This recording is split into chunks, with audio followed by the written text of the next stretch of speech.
ही देर में टॉस होगा और खेला जाएगा नए नरेंद्र मोदी स्टेडियम में पहला टेस्ट मैच। और वो होगा इस श्रृंखला का तीसरा टेस्ट। भारत बनाम इंग्लैंड थोड़ी ही देर पहले दुनिया को और जन समुदाय को समर्पित किया गया था। दुनिया का सबसे बड़ा क्रिकेट स्टेडियम, इसके मायने बहुत अलग हैं। इसमें एक खासियत है कि एक भी पिलर नहीं है, तो यानी आप कहीं पर भी बैठे स्टेडियम में आपको पूरा ग्राउंड दिखा जाए, आप देख सकते हैं और कोई कहीं भी आपके पास कोई बाधा नहीं है कि आप गेम नहीं देख सकते। सबसे बड़ी बात, 11 पट्टियां सेंटर पे दुनिया के किसी क्रिकेट पिच में नहीं। खिलाड़ियों को तो एक एक घंटा लग गया सिर्फ इस बात को समझने में कि इतना विशालकाय स्टेडियम हो सकता है। ब्रजेश कुमार सिंह हमारे साथ हैं, लेकिन ये एक और बात है कि पहली बार कोई स्थल, कोई जगह, कोई इमारत जो है प्रधानमंत्री नरेंद्र मोदी के नाम पर इसे इस देश को समर्पित हुई है। सबसे बड़ी बात है ब्रजेश जी कि ये एक प्राइवेट ऑर्गेनाइजेशन है। जीसीए की खुद की फंडिंग की गई 800 करोड़ की लागत से 5 साल में बनी हुई। प्रधानमंत्री ने भी स्वीकृति दी है, ये पहली बार है। क्रिकेट का इंफ्रास्ट्रक्चर है और जो क्रिकेट को मैनेज करने वाली जो संस्था है बीसीसीआई, जिसके तमाम ये राज्यों के जो एसोसिएशन है वो सदस्य होते हैं, उसी तरीके का ये गुजरात क्रिकेट एसोसिएशन है जो कि बीसीसीआई का हिस्सा है। और जीसीए ने इस स्टेडियम को जो बनाया है, तो जाहिर है इसमें पूरी की पूरी फंडिंग जो है जीसीए की है। जीसीए ने इसमें बीसीसीआई की मदद ली है। और आपको पता है कि इस देश में जो क्रिकेट का जो ये पूरा खेल और जो मैनेजमेंट है वह जो स्वायत्त है, वह बीसीसीआई के अंडर है। तो जाहिर है ये ऐसा नहीं है जैसे कि पास्ट में होता रहा है कि सरकारी पूंजी से सरकारी योजनाओं वाली बिल्डिंगें बने और उसका नाम जो है राजनीतिज्ञों के नाम पर हो जाए। तो ऐसा कुछ नरेंद्र मोदी स्टेडियम के मामले में नहीं है। यह जो है बीसीसीआई की अपनी जो एक तरह से कह सकते हैं जो बॉडी है, जीसीए जो है जो राज्य यूनिट है, उसने अपना स्टेडियम बनाया और उसने उसके अधिकारी यह तय कर सकते हैं कि उसका नाम किसे देना है। और यह बहुत स्वाभाविक तौर पर था कि जीसीए के प्रेसिडेंट रह चुके हैं नरेंद्र मोदी और उनके रहते हुए इस परियोजना के बारे में सोचा गया कि दुनिया का सबसे बड़ा क्रिकेट स्टेडियम जो है मोटेरा स्टेडियम बने और उसका पुनर्निर्माण हुआ। तो स्वाभाविक सी प्रोसेस है। राजनीति अपनी जगह हो सकती है, लेकिन अब इस बात का भी ध्यान रखें कि गुजरात में राजकोट में स्टेडियम बनाया, उसको माधवराव सिंधिया का नाम दिया गया जो कि कांग्रेस के नेता है और उस समय जो नरेंद्र मोदी गुजरात में खुद मुख्यमंत्री हुआ करते थे। तो ऐसा नहीं है कि जो सरकार की कोई संस्था है जिसमें कि प्रधानमंत्री होने के नाते नरेंद्र मोदी को उसका नाम दे दिया गया। यह एक निजी संस्था है, क्रिकेट एडमिनिस्ट्रेशन से जुड़ी संस्था है जिसने यह फैसला किया और मुझे नहीं लगता कि इसमें कोई राजनीति की गुंजाइश है। लेकिन सबसे बड़ी बात कि अगर नरेंद्र मोदी जो स्टेडियम है वो दुनिया का सबसे बड़ा क्रिकेट स्टेडियम होगा, लेकिन जिस स्पोर्ट्स ऑनक्लेव की कल्पना की गई है, सरदार पटेल स्पोर्ट्स ऑनक्लेव और उसके साथ सरदार पटेल स्पोर्ट्स कॉम्प्लेक्स जो बनेगा, ये जो है इतना बड़ा इतनी बड़ी सोच, इसको अब लोगों को समझने की जरूरत है कि अहमदाबाद स्पोर्ट्स सिटी तो होगा ही, लेकिन किस तरह का निवेश होगा। ये तो पूरा सरकार की तरफ से उठाया गया एक प्रोजेक्ट है जहां हम शायद 2032 में ओलंपिक्स होस्ट करने की दावेदारी पेश कर सकते हैं अब। और इससे कितने लोगों को रोजगार मिलेगा, कितना वहां पर डेवलपमेंट होगा, कितना वहां पर निवेश होगा, ये एक और कल्पना है, एक और विजन है। निश्चित तौर पर आप इस बात का ध्यान रखें कि जब नरेंद्र मोदी गुजरात के मुख्यमंत्री थे उस समय उन्होंने खेलो गुजरात मूवमेंट की शुरुआत की थी। आप ध्यान रखें कि गुजरात पहले खेल के लिहाज से कोई बहुत उत्कृष्ट राज्य नहीं था, जिसका जिक्र खुद गृह मंत्री अमित शाह ने अपने भाषण के दौरान किया। तो मोदी ने बतौर मुख्यमंत्री गुजरात में खेल कल्चर को, खेल संस्कृति को विकसित करने का काम किया। देश के तमाम बड़े जो खेल जगत से जुड़े हुए सितारे थे उनको उन्होंने गुजरात में जगह जगह टूर्नामेंट्स में बुलाया अतिथि के तौर पर, ताकि युवा जो है उसके लिए मोटिवेट हों। जाहिर है जब वो देश के प्रधानमंत्री 2014 में बने, उसके बाद भी देश में जो स्पोर्ट्स इंफ्रास्ट्रक्चर है और जो खेल की संस्कृति है उसको बढ़ाने का उन्होंने लगातार काम किया। खेलो भारत, खेलो इंडिया, फिट इंडिया मूवमेंट, ये सब के सब उसी का हिस्सा रहे हैं, यहां तक कि योग भी। तो इसलिए जो कोशिश ये है कि भारत जो कि दुनिया की सबसे बड़ी एक तरह से कह सकते हैं डेमोक्रेसी है और उसके अंदर इतनी बड़ी पॉपुलेशन है, वह स्पोर्ट्स के मामले में भी दुनिया को लीड दे सके, ओलंपिक में बड़ा नाम कमा सके, ओलंपिक में फ्रंट रनर के तौर पर आए, न कि जो पीछे के पायदान पर खड़ा। और जाहिर है उसी की दिशा में ये बड़ा कदम है। आनंद जी हाँ, सोच और नींव तो डाल दी गई है कि अहमदाबाद को भारत का स्पोर्ट्स सिटी बनाया जाए और अहमदाबाद में कहीं ना कहीं भविष्य में जाकर शायद 2032 में दावेदारी पेश की जाए कि ओलंपिक्स का खेल हो। लेकिन फिलहाल अगले आधे घंटे में शुरू होगा तीसरा टेस्ट। नरेंद्र मोदी स्टेडियम में, मोटेरा में जो है ये स्टेडियम है, उसमें खेला जाएगा पहला टेस्ट। अखाड़ा में आज बस इतना ही। ब्रजेश जी बहुत बहुत धन्यवाद। आप लोग हमारे साथ बने रहिए। यहाँ न्यूज़ 18 इंडिया पर खबरों का सिलसिला जारी रहेगा अर्पिता के साथ।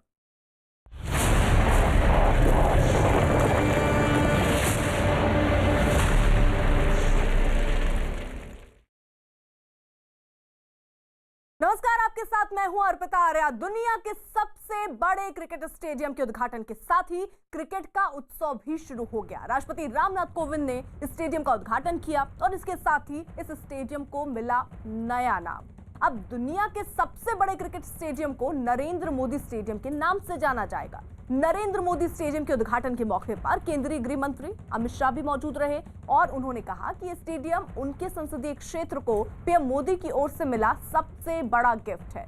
राष्ट्रपति ने नरेंद्र मोदी स्टेडियम के उद्घाटन के साथ स्पोर्ट एनक्लेव का शिलान्यास भी किया। उद्घाटन के बाद मोटेरा के मैदान पर थोड़ी देर बाद भारत और इंग्लैंड के बीच तीसरा टेस्ट मैच खेला जाएगा और ये टेस्ट मैच डे नाइट होगा और गुलाबी गेंद से खेला जाएगा। तो दो तस्वीरें, जहां एक तरफ नया स्टेडियम नए नाम के साथ मिला है देश को, वहीं नंबर 1 स्टेडियम इसलिए क्योंकि दुनिया का सबसे बड़ा स्टेडियम है और अपनी खासियत इस स्टेडियम की है और प्रधानमंत्री नरेंद्र मोदी के ड्रीम प्रोजेक्ट में से एक इसको माना जाता है। 800 करोड़ की लागत से तय वक्त पर 5 साल का वक्त लगा, तय वक्त पर यह स्टेडियम बनकर तैयार है और आज देश को समर्पित है। जनक दवे हमारे साथ, हमारे सहयोगी इस वक्त जुड़ चुके हैं। जनक, यानी आज एक ऐतिहासिक लम्हा है देश के सामने क्योंकि देश को मिला है सबसे बड़ा स्टेडियम। बिल्कुल अर्पिता, देखिए दुनिया का सबसे बड़ा क्रिकेट स्टेडियम कह सकते हैं इसको। हालांकि इसके साथ साथ सरदार पटेल एनक्लेव होगा, स्पोर्ट्स एनक्लेव, जहां पर इसी तरीके से चाहे वो हॉकी का स्टेडियम हो, चाहे फुटबॉल का स्टेडियम हो, 50 ऐसे स्पोर्ट्स हैं जो भारत और अंतर्राष्ट्रीय स्तर पर जो खेले जाते हैं उनको यहाँ पर तरजीह मिलेगी, उनको यहाँ पर इम्पोर्टेंस मिलेगा। तो पूरा का पूरा जो एनक्लेव है उसका नाम सरदार पटेल एनक्लेव रखा गया है और जहाँ पर मैं मौजूद हूँ इसी ये जो पूरा गेट है उसका आगे का हिस्सा है, वहाँ पर बाकायदा नाम लिखा गया है नरेंद्र मोदी क्रिकेट स्टेडियम। तो अब तक जो मोटेरा स्टेडियम के नाम से जाना जाता था उसको नरेंद्र मोदी क्रिकेट स्टेडियम के नाम से जाना जाएगा, जबकि पूरा जो एनक्लेव होगा स्पोर्ट्स एनक्लेव उसका नाम सरदार पटेल स्पोर्ट्स एनक्लेव रखा गया है। जहां पर ओलंपिक्स तक के जो सुबह से मैं बात कर रहा था अर्पिता आपको, यही बात की एक बेहतरीन स्टेडियम बनाना है तो केवल एक क्रिकेट को इर्द गिर्द ही ना बने, सारे जो स्पोर्ट्स हैं उस स्पोर्ट्स को इम्पोर्टेंस मिले, तवज्जो मिले और उसके चलते ही सारी की सारी चीज़ें उस तरीके से प्लान की गई,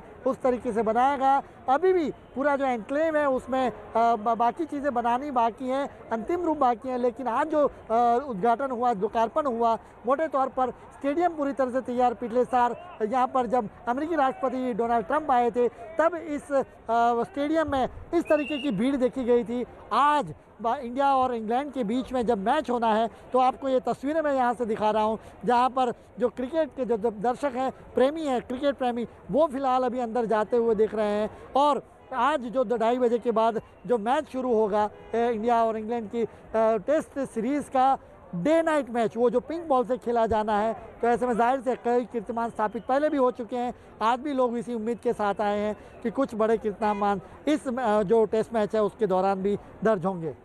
बिल्कुल, और देखिए यहाँ 1,10,000 जो दर्शक हैं स्टेडियम में बैठ सकते हैं, लेकिन कोरोना की स्थिति को देखते हुए 50% टिकट की ही बिक्री हुई है। जनक, क्या उसी 50% जो टिकट की बिक्री हुई, इसी रफ्तार से लोग पहुंच भी रहे हैं? जरा तस्वीरें दिखाइए, कितने उत्साह के साथ लोग पहुंच रहे हैं। अगर बात कर पाए तो बात भी कीजिएगा। बिल्कुल, देखिए ये पहले तो मैं कुछ तस्वीरें आपको दिखा रहा हूँ, ये तो जिससे पता चलेगा कि किस हद तक लोग यहाँ पर जुड़ते जा रहे हैं। कैमरामैन अनूप हैं जो मेरे साथ आएंगे, उसको कैमरे से मैं पूरी तरह से दिखाने की कोशिश करूँगा कि किस तरीके से यहाँ दर्शक यहाँ पर अंदर आते जा रहे हैं और जो है उनका उत्साह वो अपने वहाँ पे दिख रहा है। जो कुछ स्पोर्ट्स बाकी जो लोग हैं उनसे हम बात करने की कोशिश करते हैं जो यहाँ पर आए हैं। एक के बाद एक इन्होंने आज पूरे भारतीय टीम का टी शर्ट भी पहना है। क्या कहेंगे आज मैच देखने आ रहे हो? सर बहुत अच्छा लग रहा है, फर्स्ट टाइम ये बड़ा स्टेडियम इंडिया में हुआ है, तो we are feeling proud. So let's see, enjoy करते हैं, सपोर्ट करेंगे अपनी टीम को। क्या होना है, क्या उम्मीद के साथ? सर उम्मीद तो ये करेंगे कि इंडिया जीते। कौन खेले अच्छी तरीके से? सर मैं तो रोहित शर्मा का और विराट का फ़ैन हूँ, सो आई विल ट्राई कि मतलब देखने मिले जाए। पहली बैटिंग है ये चाहते, बस वही हो जाए। आप क्या कहेंगे? बस यही हम चाह रहे, पहली बैटिंग आए, इंडिया 2 दिन खेले, कम से कम 500-550 मारे और first time world largest stadium भी है, तो वी आर फीलिंग है बड़ा स्टेडियम देखने के बाद, दुनिया का सबसे बड़ा क्रिकेट स्टेडियम है। दैट्स द रीजन हम लोग इतना ट्रैवल करके आए इधर देखने के लिए और खुशी हो रही है। क्या ना रात भर सोए नहीं है ट्रैवलिंग में तो इसके लिए। मुंबई से आए। हाँ, मुंबई से आए। तो देखिए अर्पिता, मैं आपको दिखा रहा हूँ ये फैंस जो आ रहे हैं, क्रिकेट के फैंस, वो लगातार जो लंबी कतारें यहाँ पर और दिख बड़ी रही हैं। खबर इस वक्त आ रही है, इंग्लैंड ने फिलहाल टॉस जीता है, जो जानकारी मिल रही है, और इसी के साथ साथ भारत की पहले गेंदबाजी होगी। और जनक, जो दर्शक पहुंचे हैं वो तो इस उम्मीद में थे कि पहले बल्लेबाजी भारत करे, लेकिन अब तो देखिए इंग्लैंड करेगा पहले बल्लेबाजी। जरा बात कीजिए। बिल्कुल बिल्कुल, देखिए इंडिया ने टॉस हारा है, अब पहली गेंदबाजी आ रही है, क्या कहेंगे आप? क्या गेंदबाजी करना है इंडिया को। हाँ, तो इंडिया में जैसे कि बुमराह है, ईशांत शर्मा है, तो वो लोग ये पक्का इंग्लैंड को जल्दी से जल्दी ऑल आउट कर सकते हैं। ओके, तो आप भी गुजराती कनेक्शन ढूंढ रहे हैं, बुमराह है तो यहाँ पर हाँ। उनकी होम पिच है। हाँ, देखिए यहाँ कोहली का भी आप देख सकते हैं कि कोहली को टी शर्ट पहन के आए हैं। यहाँ पे और भी कुछ लोग हैं, उनसे बात करते हैं। मैडम, क्या कहेंगे, आज मैच देखने आए हैं आप दुनिया का सबसे बड़े स्टेडियम में? बहुत एक्साइटेड है ये मैच देखने के लिए, मैच से ज़्यादा हम स्टेडियम देखने के लिए भी बहुत एक्साइटेड हैं। Thank you very much. और इंडिया आज पहली गेंदबाजी कर रही है। हाँ, पहली गेंदबाजी करी और सबसे बड़ा स्टेडियम है, उसका बहुत प्राउड है हमें कि भाई वर्ल्ड बेस्ड मतलब लार्जेस्ट है। किस पे बैट मारना चाहेंगे, बुमराह या किस तरीके बॉलर में? बुमराह पे। बुमराह पे। ये देखिए यहाँ पे लोग आए हैं, लगातार लोगों का आना लगातार जारी है अर्पिता, और लोग बुमराह पर, चूँकि होम पिच के तौर पे यहाँ पे देखा जाता है, बुमराह यहाँ पे खेले भी हैं, तो होम पिच के तौर पे और साथ तो उम्मीद यही है कि बुमराह अच्छी गेंदबाजी करे और भारत को एक अच्छे मुकाम पे ले जाए, जिससे ये मैच जो दूसरे मैच में जिस तरीके से हमने जीता था, उसमें अक्षर पटेल ने जिस तरीके से गेंदबाजी की थी, यहाँ पर अब बुमराह अच्छी तरीके से गेंदबाजी करें। बिल्कुल जनक, रहिए जरा साथ। अमित शाह ने इसको लेकर, स्टेडियम को लेकर क्या कहा, जरा सुन लेते हैं।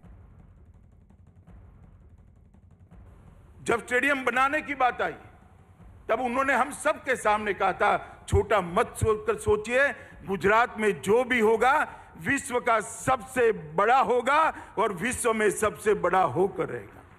और जब ये स्टेडियम बना और जब कैपेसिटी तराश की गई, 1,32,000 दर्शक साथ में बैठकर क्रिकेट की मैच का लुत्फ उठा पाए, इस प्रकार का स्टेडियम श्री नरेंद्र मोदी के नाम से आज राष्ट्रपति महोदय ने अपने कर कमलों से उद्घाटित किया है, जो न केवल दुनिया का सबसे बड़ा क्रिकेट स्टेडियम है, दुनिया का सबसे बड़ा स्पोर्ट्स स्टेडियम है, जिसका नाम आज हमने हमारे देश के प्रधानमंत्री नरेंद्र मोदी जी के नाम से रखा है। भारत के खेल जगत के इतिहास का स्वर्णिम दिन है। आज के दिन भारत के राष्ट्रपति महोदय के कर कमलों से भारत के लौह पुरुष, भारत रत्न और गुजरात के सुपुत्र सरदार वल्लभ भाई पटेल के नाम के साथ जोड़कर एक बड़े स्पोर्ट एन्क्लेव का भूमि पूजन करने की शुरुआत आज राष्ट्रपति महोदय के हाथ से हुई। इस स्पोर्ट्स कॉम्प्लेक्स जो बनेगा, जिसका ये विशाल स्टेडियम भी एक हिस्सा होगा, इस स्पोर्ट्स कॉम्प्लेक्स में विश्व स्तरीय सभी खेलों की व्यवस्था यहां पर होगी और देश और दुनिया के सभी खेलों के सभी खिलाड़ियों को ट्रेनिंग की भी व्यवस्था पर यहां पर होगी, उनके कोचिज को रहने की भी व्यवस्था होगी और एक साथ 3000 बच्चे यहां पर अलग अलग खेलों का ट्रेनिंग ले सके, इस प्रकार की व्यवस्था का आज निर्माण और उसकी शुरुआत, इसका भूमि पूजन महामहिम राष्ट्रपति महोदय के हाथ से हो रहा है। इसका मुझे बहुत बहुत आनंद और गौरव दोनों है, क्योंकि मैं यहाँ से सांसद भी हूँ। राष्ट्रपति महोदय आज आप मेरी कॉन्स्टिट्यूंसी में पधारे हैं, इसलिए सांसद के नाते भी मैं आपका विशेष स्वागत करना चाहता हूँ। अब जरा आपको दो तस्वीरें दिखा दें। पहली तस्वीर नरेंद्र मोदी स्टेडियम के उद्घाटन की है, राष्ट्रपति रामनाथ कोविंद ने नरेंद्र मोदी स्टेडियम का उद्घाटन किया। दूसरी तस्वीर सरदार पटेल स्पोर्ट्स एन्क्लेव के भूमि पूजन की है। राष्ट्रपति ने नरेंद्र मोदी स्टेडियम के उद्घाटन के साथ स्पोर्ट्स एन्क्लेव का शिलान्यास भी किया, जहां हर खेल की पूरी सुविधा होगी।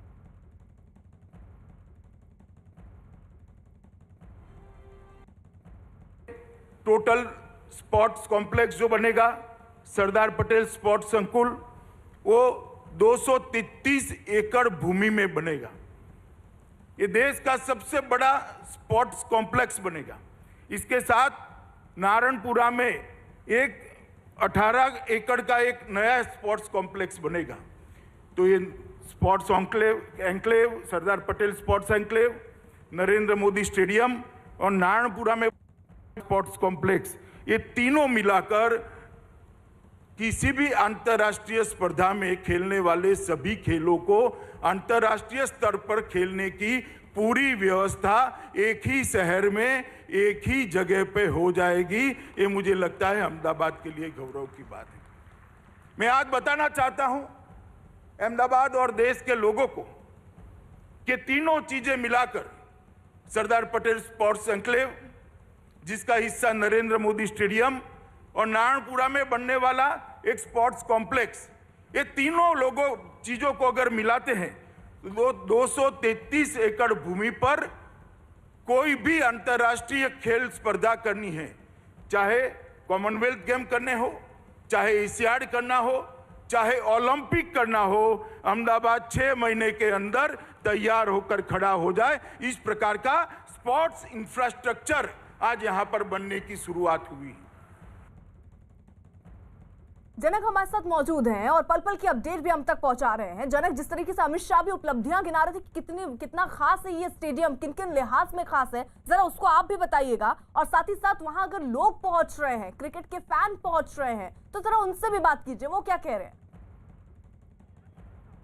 बिल्कुल, देखिए 125 एकड़ में फैला हुआ ये कैंपस होगा, जो पूरा जो स्पोर्ट्स कॉम्प्लेक्स बनने जा रहा है।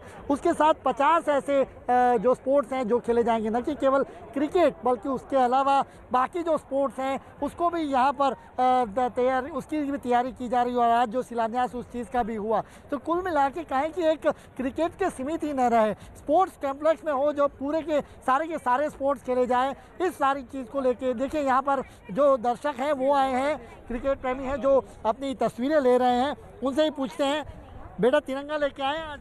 हाँ। क्या कुछ खास? India versus England. पर क्या आप मान के चल रहे हैं, गेंदबाजी तो इंडिया करने जा रही है, किस पे बैट मारेंगे? क्या? गेंदबाजी पहली बॉलिंग इंडिया करने जा रही है, तो इंडिया ही जीतेगी अभी। ओके, इंडिया से आप क्या देखना है बेटा? इंडिया। इंडिया। अभी देखिए ये नन्हे दर्शक प्रशंसक हैं क्रिकेट के, बाकी भी कुछ लोग हैं, उनसे बात करेंगे जो यहाँ पर आए हैं। क्या करेंगे, आज मैच देखने आए दुनिया के सबसे बड़े स्टेडियम में? हमें तो बहुत ही खुशी हो रही है कि इंडिया का मैच है और इंडिया का, हम बैटिंग देखने आए थे लेकिन बॉलिंग आई तो कोई बात नहीं, बॉलिंग देखकर मजा लेंगे। किस पे बैट लगाएंगे? इंडिया। नहीं, लेकिन बॉलर में कौन अच्छा पड़ता? जसप्रीत बुमराह। देखिए बुमराह और अश्विन अलग अलग, जैसे अगर अक्षर को भी पिछली मैच में जिस तरीके से गेंदबाजी की थी वो अगर अक्षर को मिलती है तब भी होम ग्राउंड के तौर पे इसको देखा जा रहा है। ऐसे में बेहतर परफॉर्मेंस बुमराह करें, ये सब उम्मीद लगाए यहाँ पर। बिल्कुल जनक, यानी देखिए आज ऐतिहासिक लम्हा और इसके गवाह बनने के लिए लोग वहां पर पहुंच रहे हैं, क्योंकि अब से थोड़ी देर में मैच भी शुरू होने वाला है। उस पर भी नजर रहेगी। आप सब बने रहिए हमारे साथ।